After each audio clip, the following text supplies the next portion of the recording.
Hola compañeros, bueno pues hoy vamos a dar apertura a nuestro debate que va a ser basado en un modelo de un debate presidencial. No va a haber como que un ganador y no estamos distinguidos por equipos. Cada uno tiene derecho de alzar su paletita y dar su punto de vista, su opinión acerca del tema. Y bueno, vamos a estar hablando del capítulo 10 del libro de Carl Sagan, Un dragón en el garaje. En mi garaje vive un dragón que escupe fuego por la boca. Vamos a empezar con una pregunta que es ¿qué opinan de la problemática que se aborda en este capítulo del libro? A mi parecencia, lo que creo que se trata es sobre la falsabilidad de los hechos.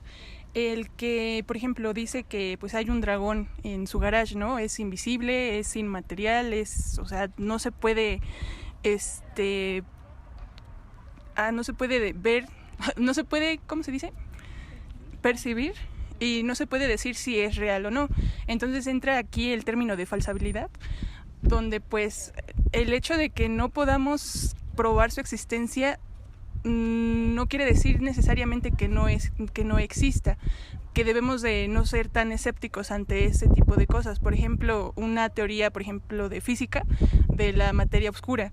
El hecho de que no vemos la materia oscura no significa que no esté ahí. Y si desde un principio hubiéramos dicho la materia oscura no la puedo ver, entonces no existe, entonces no hubiera habido experimentos para tratar de probarla, que ahora ya sabemos que sí existe. Pero si hubiéramos tenido ojos escépticos desde un principio, no nos hubiéramos dado la tarea, ni siquiera la molestia de experimentar para verificar si existe o no.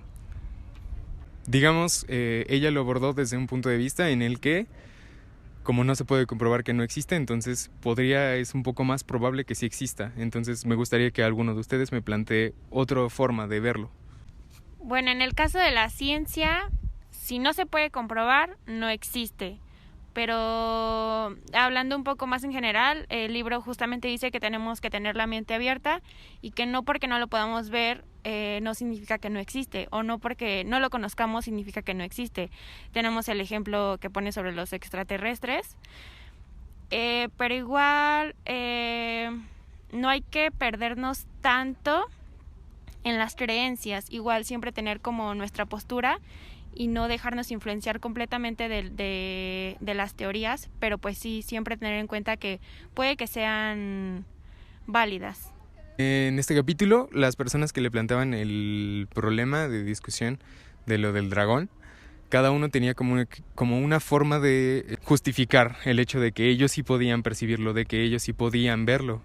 ¿Cómo lo hubiesen justificado ustedes ante el autor del libro en este caso? ¿O qué le hubieran dicho para hacerlo creer en su postura? Gracias. Creo que me parece que al no depender de pruebas físicas, tener una postura universalista en donde todos opinen de la misma manera puede hacer que una persona que tenga la postura contraria se convenza a sí misma al ver que demasiadas personas aprueban esa postura, y sería más fácil para él decantarse por una postura que sea más universal o donde personas estén más de acuerdo, que donde él esté solo y no quiera como tal vez quedar mal. ¿Alguien más? Cami.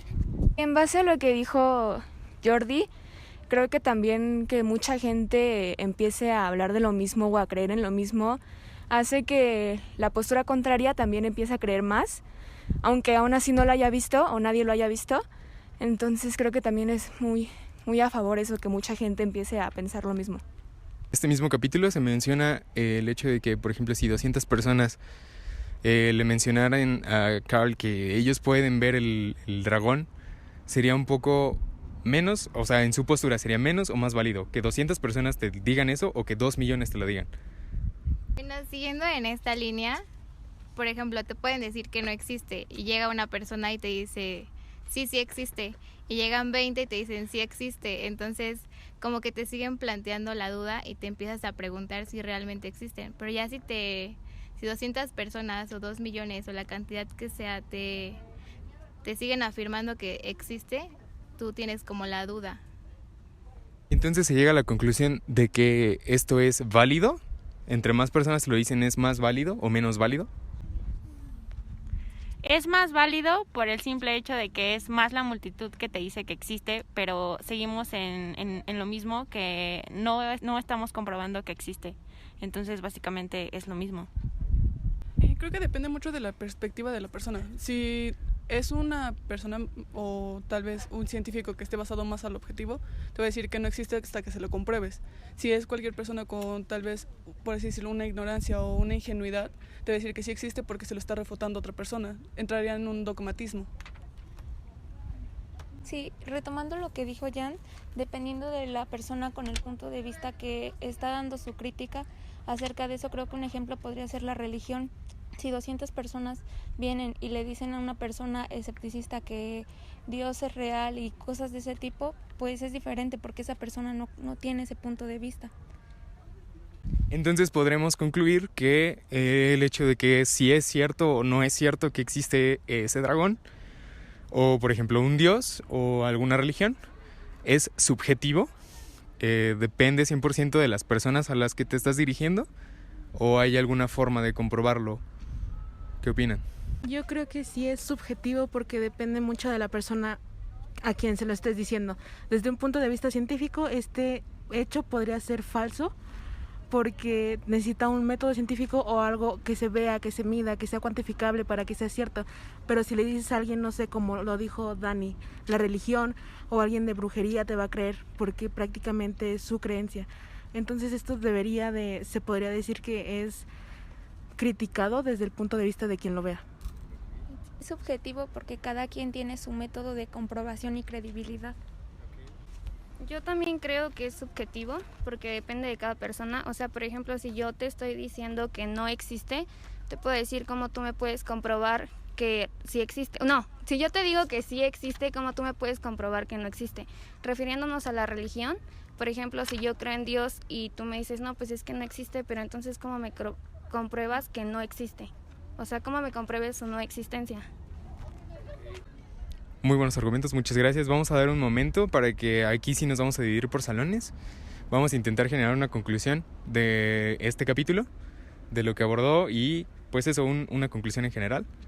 Y pues les vamos a dar unos minutitos y ya después regresamos para que cada equipo exponga su propia conclusión, ¿vale? Bueno, pues vamos a regresar, vamos a retomar lo que vendrían a ser nuestras conclusiones y pues bueno, vamos a empezar por el grupo de primero 4, si gustan. ¿Sí? ¿Está bien? Vale. Gracias. De este punto de vista podríamos verlo desde un psicológico. Podría ser el psicoanálisis, que incluso en uno de los documentos que en una actividad les proporcionamos de Karl Popper a la crítica del psicoanálisis, decía que el psicoanálisis, si no es como falso, sino que carece de algunas bases científicas, pero que sigue siendo funcional. Que no porque el psicoanálisis no sea visto desde un punto de vista medible, significa que es falso. En este punto, el psicoanálisis solo se puede criticar desde la misma desde el mismo psicoanálisis o de alguna rama de la clínica que tenga que ver con este tema, pero aún así habría riesgo de inconmensurabilidad. Pues nosotros llegamos a la conclusión de que el libro y el autor abordan un punto muy importante, ya que pues para la ciencia el entrar en duda en algo, en empezar como a creer en algo, es muy importante, ya que de ahí se van creando como las teorías que se tienen y también pues de ahí es como se desarrolla lo que es lo de el método científico. Yo iba a poner de otro ejemplo como el psicoanálisis, lo de los placebos, que pues a unas personas les funcionan y a otras no, pero pues eso no significa que sean completamente, o sea, que no sean completamente funcionales.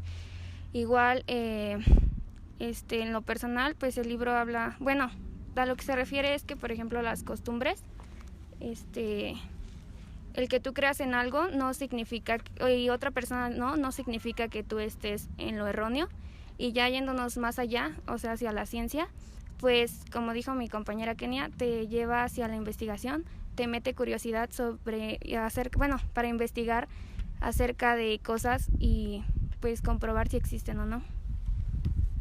No, y ya para cerrar, yo creo que como tal es importante mencionar justo el libro de Carl Sagan, él inicia con una postura hasta, no sé, yo la interpreto un tanto arrogante porque habla desde un punto científico. Como recuerdo del primer capítulo, una anécdota que él cuenta donde iba con un chofer y el chofer le preguntaba sobre teorías conspirativas, sobre ¿existen los aliens? Y él le decía, no, pues es que por tal método científico no pueden existir. ¿La Atlántida existió? No puede existir porque no puede haber registros de tal cosa. Y como vamos viendo al paso del libro, nos damos cuenta que Carl Sagan se empieza a abrir más y no habla de un punto de un científico, empieza a hablar desde un punto más común. Otro punto de partida que podemos tomar es en las mismas entrevistas. Cuando hicimos el primero 4 nos podemos dar cuenta que tienen un enfoque a la ciencia muy distinto a como lo tendrían el chico al que entrevistamos, que se llama... ¿cómo se llama? Jorge. Se llama Jorge. Él estudia física, él te habla desde un punto de vista de ciencias exactas y los chicos de psicología del grupo, así como nosotros, hablan desde un punto de vista distinto. ¿Y a qué voy con esto? Yo creo que creencias como mencionaron, la religión, los placebos, el psicoanálisis, son muy respetables. En cuestión de, por ejemplo, de Dios, no puedes llegar y decir, ¿sabes qué? No existe por este método científico porque realmente no conocemos si existe o no. Entonces, pues yo creo que esa es la conclusión. Bueno, pues muchas gracias, audiencia de Filosofando Ando, y gracias a ustedes, Primero 4, por prestarnos un poco de su tiempo. Y eso sería todo. Muchas gracias.